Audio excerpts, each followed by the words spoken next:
A esquizofrenia é uma doença psiquiátrica que altera temporariamente a forma como a pessoa vê o mundo. A origem da palavra deriva dos termos gregos schizo, dividido, e phren, mente, e pretende traduzir a perda de contacto com a realidade e se verifica nas fases de descompensação da doença uma dificuldade em distinguir o que é real e o que não é. A doença inicia-se tipicamente no final da adolescência ou no início da idade adulta, sendo ligeiramente mais prevalente nos homens do que nas mulheres. Afeta cerca de 1% da população mundial, estimando a Organização Mundial de Saúde que existam 21 milhões de pessoas com o diagnóstico de esquizofrenia.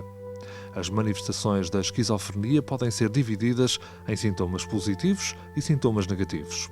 Os sintomas positivos ou psicóticos podem ser os delírios, que são crenças falsas a que as pessoas se sentem fortemente associadas e que persistem mesmo perante uma argumentação lógica contra as mesmas. Os delírios podem assumir diversas formas, sendo por vezes bizarros e difíceis de enquadrar nos conhecimentos que temos sobre os acontecimentos da vida normal. Mas podem ocorrer diferentes tipos de delírio na esquizofrenia, tais como os delírios de controlo, em que a pessoa acredita que alguém ou alguma entidade consegue controlar as suas ações, os delírios de autorreferência, em que existe a convicção de que algum comentário ou evento é dirigido a si, ou delírios persecutórios, em que a pessoa acredita que está a ser alvo de uma perseguição por alguém ou por alguma organização. Nos outros sintomas positivos também existem as alucinações, que são percepções vividas como reais pela pessoa, mas que não correspondem a nenhum estímulo exterior. Podem acontecer em qualquer modalidade sensorial, tal como a visão, a audição ou o tato. Na esquizofrenia, as alucinações mais comuns são as auditivas, na forma de vozes que são sentidas como ameaçadoras. Outro sintoma positivo é a desorganização do comportamento que se estrutura em resposta aos delírios e às alucinações. O doente apresenta comportamentos estranhos e desorganizados, só compreensíveis em função do conhecimento dos seus pensamentos ou emoções. E também a desorganização do pensamento e discurso, em que o pensamento do doente salta entre ideias sem que se perceba a associação entre as mesmas. Evidenciam um discurso confuso e difícil de compreender. O doente pode ainda sentir que os seus pensamentos podem ser lidos ou ouvidos pelas pessoas que o rodeiam ou que estas pessoas conseguem retirar ou colocar pensamentos dentro da sua cabeça.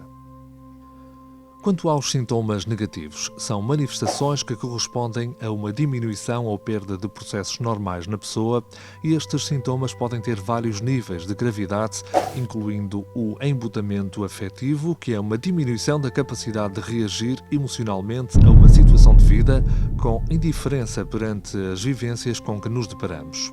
A avolia, que é uma diminuição da motivação para as suas atividades habituais, e a alogia, que é uma dificuldade na expressão de ideias e pensamentos com elaboração de um discurso simples. O doente pode apresentar ainda sintomas cognitivos que resultam de uma diminuição da sua capacidade de produzir pensamentos. Estes sintomas surgem normalmente em fases mais avançadas da doença e em doentes que não fazem o tratamento adequado. A origem da esquizofrenia não está completamente esclarecida, mas sabe-se que resulta da interação entre fatores genéticos e fatores ambientais. O consumo de substâncias psicoativas, especialmente cannabis, parece ser um fator precipitador da esquizofrenia em pessoas com predisposição para desenvolver a doença. A esquizofrenia é uma doença que afeta o cérebro e que se relaciona com uma disfunção de alguns neurotransmissores, as moléculas responsáveis pela regulação dos processos cerebrais, tais como a dopamina, a serotonina, o glutamato e o GABA. As diferentes funções de cada uma destas substâncias em diferentes regiões cerebrais contribuem para a dificuldade em compreender os mecanismos exatos pelos quais a doença ocorre. A esquizofrenia tem um curso crónico, caracterizado por episódios de surtos com sintomas psicóticos que se alternam com períodos de remissão em que são mais frequentes os sintomas negativos. Com o evoluir do tempo, parece reduzir-se o número de surtos psicóticos, entrando a doença numa fase em que predominam os déficits cognitivos e afetivos. As diferentes manifestações da esquizofrenia têm um impacto importante no comportamento e bem-estar do doente, podendo mesmo pôr a sua integridade em risco.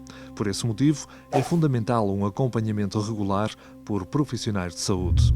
Um tratamento adequado leva à resolução do episódio psicótico, diminui a probabilidade de um novo surto ocorrer e reduz significativamente o impacto dos sintomas negativos e cognitivos da doença. Os antipsicóticos são os fármacos de primeira linha no tratamento da esquizofrenia. Para além da medicação, um estilo de vida saudável, como a correta higiene do sono e prática de exercício físico, assim como a abstinência de consumo de substâncias psicoativas, especialmente a cannabis, e o envolvimento em atividades sociais e ocupacionais, são importantes para o tratamento da doença. A esquizofrenia é uma doença psiquiátrica frequentemente associada à loucura e perigo. Isto motiva elevados níveis de estigma e preconceito que acentuam a discriminação dos doentes e a desigualdade de oportunidades. O estigma é muitas vezes responsável pela recusa de tratamento e de acompanhamento por equipas de saúde mental, diminuindo dessa forma a qualidade de vida dos doentes. É importante recordar que a pessoa com esquizofrenia é, hoje em dia, capaz de ter uma vida perfeitamente integrada na sociedade.